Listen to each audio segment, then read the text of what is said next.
February 17th, 1998, the first ever Olympic women's hockey gold medal game in Nagano, Japan. The United States versus Canada. 3 New Hampshire natives playing for the U.S., including, on defense, number 2, from Concord, New Hampshire, Tara Mounsey.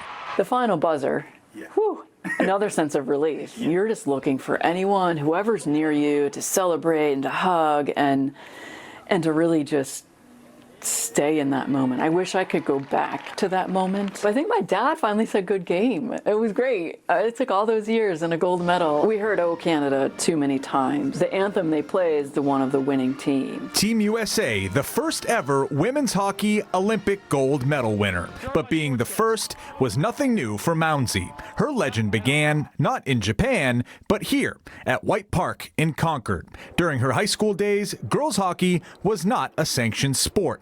Tara playing on the boys team, winning a state title, and named Player of the Year. Playing with the guys, she had that intensity and grit that she brought with her every day. She was almost like a mythical person at Concord. Was there ever a moment you may have thought, or someone may have said to you, "You're playing with boys, this is impossible"? You know, I don't think I heard that as much as maybe my parents heard it. There's always some knucklehead that wanted to take a run at me. I could take a hit and I could give a hit. So I wasn't afraid. Still playing with the boys, Mounsey is now the medical coordinator for the Boston Celtics, working as a nurse practitioner at New England Baptist. Did you get a ring? I got a ring. It's at home with the medals.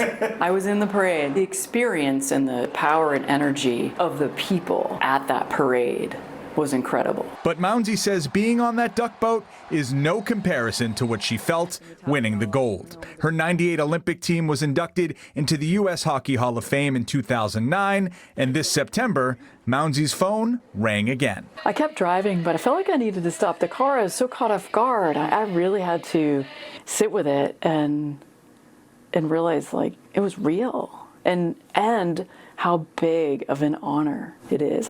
When your name comes up, the word trailblazer, the word pioneer often follows it. Are you willing to accept those terms to go along with your name a little bit more these days? Absolutely.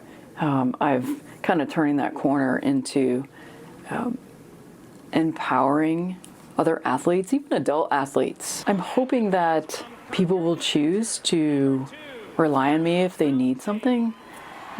Listen to my messaging if I am speaking, but that's on me to be impactful. I am forever indebted to the community of Concord, New Hampshire, and the state. I'm the athlete and the person that I am because of the support that I received from the people in Concord and New Hampshire. Those cheers will continue well through her induction ceremony, which will be December 10th in St. Paul, Minnesota.